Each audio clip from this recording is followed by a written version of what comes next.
혹시 연반인이라는 말 들어보셨나요? 연예인하고 일반인을 합쳐서 만든 합성어인데 연예인은 아니지만 방송에 출연해서 연예인 못지않은 인기를 얻고 있는 일반인들을 말합니다.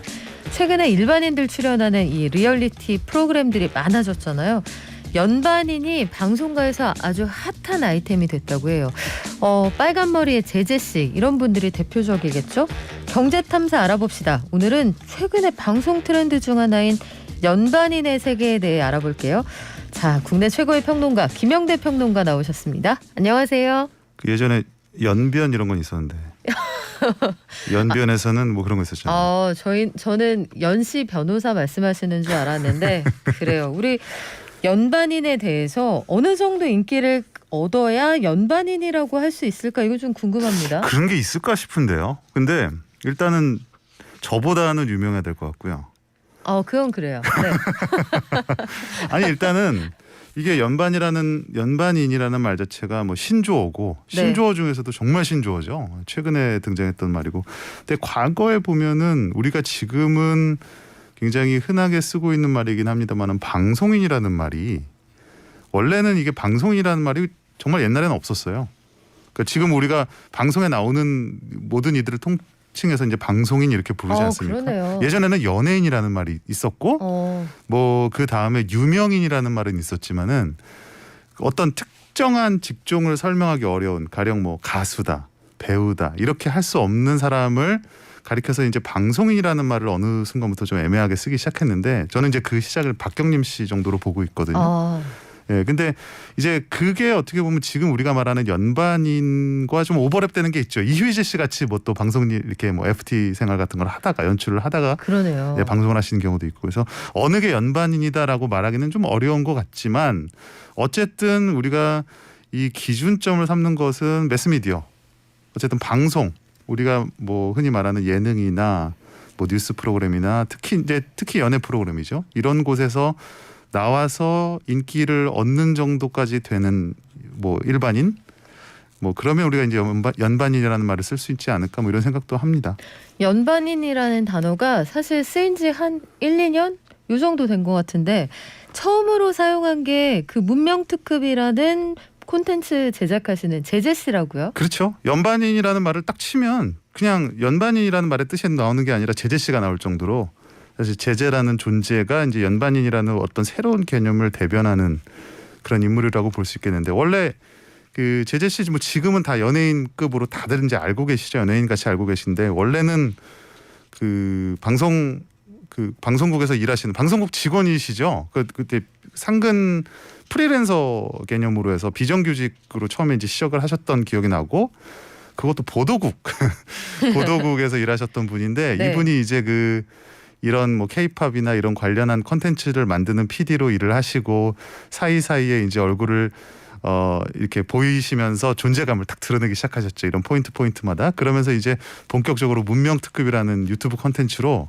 정말 대박이 나서 우리가 지금 알고 있는 그러니까 아직까지도 뭔가 연예인이라는 구분 자체가 좀 어색한 느낌은 있지만 그럼에도 불구하고 연예인의 버금가는 혹은 그 이상의 인기를 누리고 인지도를 갖고 있다 그래서 우리가 연반인이라고 하고 있죠.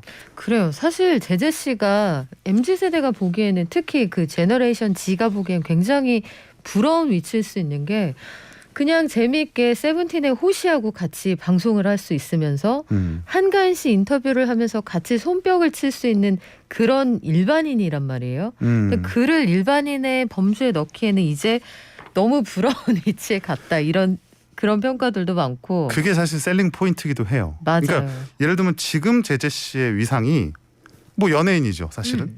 그런데 여전히 연반인이라는 어떤 위상, 어떤 뉘앙스를 갖고 있잖아요. 그러면 사람들로 하여금 저 사람은 성덕이다. 성공한 덕후다.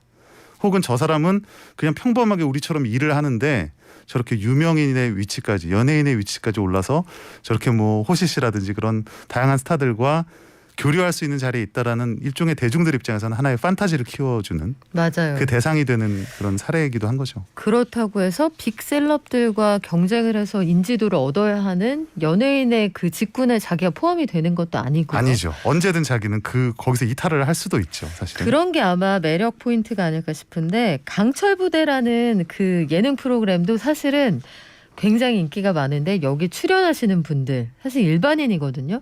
일반인인데 이분들도 방송 와중에 아니면 방송 이후에 연예인급 인기를 얻는단 말이에요. 그렇죠. 이게 그러니까 방송가에서 서바이벌이나 컴피티션, 뭐 리얼리티 이러한 포맷들을 적극적으로 활용을 하기 시작하고 또 이런 일반인들의 뭐 끼라든지 그들을 우리가 바라보고 소비하는 것이 재미가 있다라는 거를 많은 사람들이 이제 인식하기 시작하면서 이런 프로그램들이 기하급수적으로 또 증가하기 시작했죠. 그래서 말씀하신 강철부대도 마찬가지고 그다음에 각종 뭐 연애 가상 연애라고도 할 수 있고 뭐 리얼리티라고도 할 수 있지만 연애 프로그램들 그리고 뭐 각종 뭐 솔로 뭐 이런 들어가는 프로그램들 그리고 넓게 보면은 스트리트 우먼 파이터 수우파도 일종의 연반인의 개념을 활용한 그런 또 예능이라고도 할 수 있겠죠.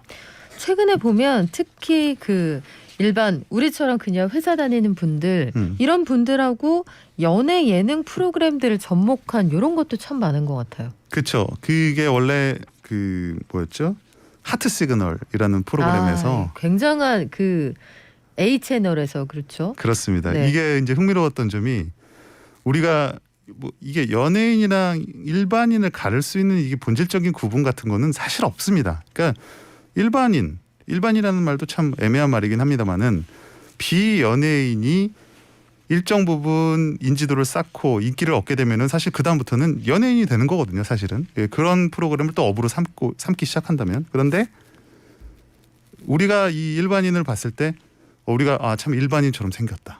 뭐 혹은 그건 뭐예요? 그러니까 그런 게 사실 애매하잖아요. 네. 그런 구분 자체가. 그런데 누가 봐도 연예인의 버금가는 혹은 연예인 이상의 그런 수려한 외모를 갖고 있고 끼를 갖고 있고 그들이 방송을 통해서 보여줄 수 있는 전달할 수 있는 매력이 많은데 이들이 그냥 나와 똑같은 일반인이다. 평범한 사람이다.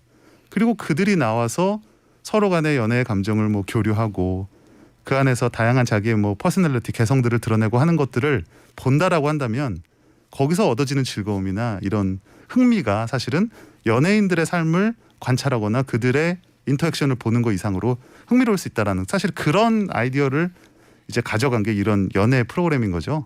과거에는 이제 연예인과 일반인의 그 관계, 네. 연애 감정을 우리가 그 뭐 그게 실제건 가짜건 간에 그런 것들을 우리가 관찰하는 건 있었죠. 산장 미팅도 있었고. 산장 미팅도 있었고 이휘재 씨가 그 두 분이서 더블 MC를 하면서 일반인 여성과 데이트하고 차후의 결과가 어떻게 되는지 보는 그런 프로그램도 인기였죠. 그렇죠. 네. 또 뭐 짝이라는 프로그램도 있었고. 근데 이게 이제 점점 진화되는 것 같아요. 네. 그러니까 처음에는 단순히 일반인의 사랑을 보여주는 게 목표였다면 그 다음에는 연예인의 버금가는 혹은 그들을 종종 능가할 수 있는 수려한 외모를 이제 감상하고 거기로부터 뭔가 우리가 연예인을 소비했을 때 느끼는 것 같은 그런 쾌감 같은 것들을 느끼게 되는 단계가 됐고 최근에는 이제 뭐 그 인별그램 같은 네. 그런 SNS에서 다양히 요새 뭐 바디 프로필이라든지 이런 어떤 육체의 어떤 아름다움 같은 거 거기서 느껴지는 매력 같은 것들을 보여주는 이제 그런 트렌드가 있는데 이러한 것들을 사실은 뭐 최근에 솔로지옥 같은 이런 프로그램에서는 조금 더 우리가 시각적인 이런 만족을 뭐 추구하는 혹은 거기서 느껴지는 어떤 뭐라 그럴까요? 어떤 로망 같은 것들을 채워주는 이런 그 심리를 활용한 프로그램까지 이제 등장을 하고 있죠. 저는 그런 생각도 들더라고요. 저 사람들이 점심시간에 그들이 다니는 회사도 대충 공개가 되잖아요. 그렇죠. 그러면은 저기 남산부근의 그 회사 근처 구내식당에 가면 저 사람들이 있단 말이야? 훨씬 와닿거든요, 사실은. 그게 중요한 거죠, 사실. 우리 그런 판타지가. 결혼했어요 같은 프로그램들이 나왔을 때는 연예인들끼리의 연애 혹은 가상 결혼이니까 네. 남의 나라 얘기인데 반해서 저 사람들은 우리하고 똑같이 광화문에 지금 돌아다니면서 떡볶이 사 먹는다는 거야? 이렇게 생각을 하면 훨씬 가깝게 느껴지기도 하는데 말씀하셨던 그 솔로지옥이라는 프로그램은 미국 예능 투 핫 투 핸들의 한국판이잖아요. 그러니까 남의 나라에서도 이렇게 연반인들이 인기를 끕니까? 이런 개념이 미국이나 이런 서구권에서 만든 개념이죠. 근데 이게 사실은 우리나라와 받아들이는 그 톤이라 그럴까요? 온도가 좀 다릅니다. 왜냐하면 특히 미국 같은 나라는요. 평생 그 사람들을 내 주변에서 볼 일이 없어요. 너무 넓어서 그런가요? 같은 주에 사는 사람들도 볼 일이 거의 없습니다. 그러다 보니까 사실 뭐 미국에서는 범죄를 저지르고 다른 주에 옮겨서 살면 그만이다 뭐 이런 말도 있지 않습니까? 네. 연방 정부가 추적하지 않는 한 그럴 정도로 사실은 남은 남이다라는 그 우리 동네는 우리 동네, 남의 동네는 남의 동네 이런 게 굉장히 큰데 우리는 대부분 이런 뭐 연예 산업이나 뭐 이런 업계에 종사하는 사람들이 서울에 많이 모여 살고 그리고 건너 이렇게 다리를 타다 보면은 결국은 아는 사람일 확률이 높고 그리고 중요한 건 우리가 그렇게 인식한다는 거예요. 그러니까 외국에서 가령 투아트핸들 같은 경우는 저 사람은 그냥 완전히 다른 사람이야. 그러니까 완전히 나랑은 무관한 사람이야 하니까 연반인을 쓴다고 하더라도 우리가 생각하는 정말 연반인의 레벨까지 오르지 못하는 경우가 많지만 한국에서는 솔로지옥에 나와서 뭐 가령 강소연 씨 같은 사람이 엄청난 스타가 됐다 그러면 당장 인스타그램 뭐 이런 팔로워 수가 증가를 할 뿐 아니라 내가 저 사람을 왠지 오늘 운동하러 가서 볼 수도 있을 것 같고 네, 실제 그럴 확률은 없지만요.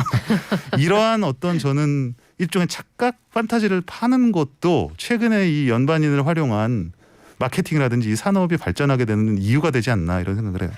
그런 지금 말씀해 주신 부분들이 종합이 돼서 아마도 일반인이 출연하는 프로그램들이 인기가 생기는 게 아닐까 싶어요. 그 방송 만드는 사람들 가장 고민이 뭡니까? 여기도 마찬가지, 경제발전소도 마찬가지지만 정말 훌륭한 인재를 새롭게 발굴하는 것. 그렇지 않습니까? 그렇죠. 근데 방송이 점점 경쟁이 심해지고 뭐 종편, 케이블 많이 등장하면서 이 컨텐츠에 대한 어떤 차별화된 컨텐츠를 만들 수 있을 것인가. 그리고 가장 중요한 그 차별화된 컨텐츠는 그냥 어떻게 차별화된 새로운 뉴페이스를 출연시킬 수 있을까에 대한 어떤 미션이 되는데 그런 의미에서 기존에 있는 당연히 기성 스타들은 한계가 있을 수밖에 없는 거죠. 사람들에게 식상해. 저 사람 M본부에도 나오더니 K본부에도 나오더니 또 S본부에도 나오네. 이렇게 생각할 수 있지만 이 연반인들은 저 사람 새롭게 보는 얼굴이야. 하지만 매력 있어. 한번 지켜볼까? 이런 식의 어떤 신선함을 자극할 수 있다는 거. 이게 이제 하나가 있고 또 하나는 이제 진정성에 대한 문제인데요. 네. 이거 굉장히 어려운 문제입니다. 이거 뭐 커뮤니케이션 뭐 학문적으로 좀 접근해봐야 되는 문제긴 한데 아까 말씀드렸듯이 일반인, 연반인이 뭔가 하는 거는 진짜일 거라는 생각이 있는 거예요. 우리가 유명한 연예인들이 정말 리얼리티를 표방하고 혼자 사는 프로그램들 많죠. 하지만 그걸 보면서 마음 한편에 저건 실제가 아닐 수 있어. 아무렴 연예인인데 저럴 리가 없잖아. 라고 하지만 이 연반인들의 생활은 왠지 나랑 크게 다르지 않을 것 같아. 그럼에도 불구하고 뭔가 재밌는 일이 벌어지고 있네. 이런 식의 심리를 자극하기 때문에 그것이 좀 더 리얼하다. 어센틱하다. 그러니까 진정성 있다라는 사람들의 생각을 자극한다라는 거죠. 그게 참 한 끗 차이인 것 같아요. 최근에 제니 씨가 그런 영상 한번 올린 적이 있거든요. 엄마하고 같이 딸기를 먹다가 연유를 먹고 싶다고 했는데 날짜 좀 지났네. 제니야 그냥 먹어. 엄마가 주셔서 세상에 제니 씨도 우리하고 비슷했어. 그거 자체가 굉장한 화제가 됐어요. 뭐 연예인은 화장실도 안 가는 줄 알아요. 아니 사실 우리는 그 냉장고에 있는 거 약간 유통기한 지났을 때 좀 이렇게 고민 조금 하다 선택하는 경우가 많지만 전 고민도 안 합니다. 그래요. 그런 것들에 대한 사람들의 반응을 보면 연반인에 대한 관심도 굉장히 재미있는 셀링 포인트가 될 것 같은데 마지막으로 연반인들이 그렇다고 해서 장점만 있는 건 아니잖아요. 논란도 분명히 있는 것 같죠. 이 논란이라는 게 결국 그런 것 같아요. 우리가 연예인들, 물론 연예인들도 논란이 많이 있고 사생활 문제라든지 그런 다양한 논쟁들이 늘 끊이지 않는데 어쨌든 연예인들은 각 방송국에서 거의 경쟁적으로 검증을 합니다. 검증이 끝난 사람들이 많죠. 그 뭐 새로운 문제가 발견되지 않는다면요. 근데 이 연반인에 대한 섭외 경쟁이 불거짐에 따라서 오랜 시간 동안 검증되지 않은 새로운 어떤 뉴페이스들이 계속 등장해야 된단 말이에요. 그러다 보니까 조금 지나고 나면 누구 학폭 논란, 조금 지나면 뭐 가품 논란, 조금 지나면 과거에 무슨 뭐 성범죄 논란 이런 것들이 이제 계속 되게 되는데 사실 이거를 완벽하게 검증할 수 있는 방법은 없습니다. 그러니까 이거를 뭐 방송국의 탓이나 제작진의 무책임으로 돌리는 시선도 있거든요. 근데 이거는 연반인이라는 거를 활용할 수밖에 없는 이 시스템의 한계인 거예요. 그래요. 체계적으로 트레이닝 받지 않은 사람들이 많이 노출되었을 때 나타날 수 있는 문제점들 이런 것까지도 보여주는 게 최근의 연반인 트렌드가 아닐까 싶습니다. 오늘 말씀 여기까지 듣고요. 저희 노래로 오늘 오랜만에 한번 마무리해볼까 하는데 김영대 평론가님이 골라오신 거죠? 슈퍼에서 네. 뭐 현상적인 인기를 끌었었던 노래죠. 헤이마마. 네, 데이빗 게타의 헤이마마로 저희 마무리하면서 월요일 날 돌아올게요. 모두 건강하세요. 발전. Yes, I'll be your baby. Yes, I'll be whatever that you tell me when you're ready.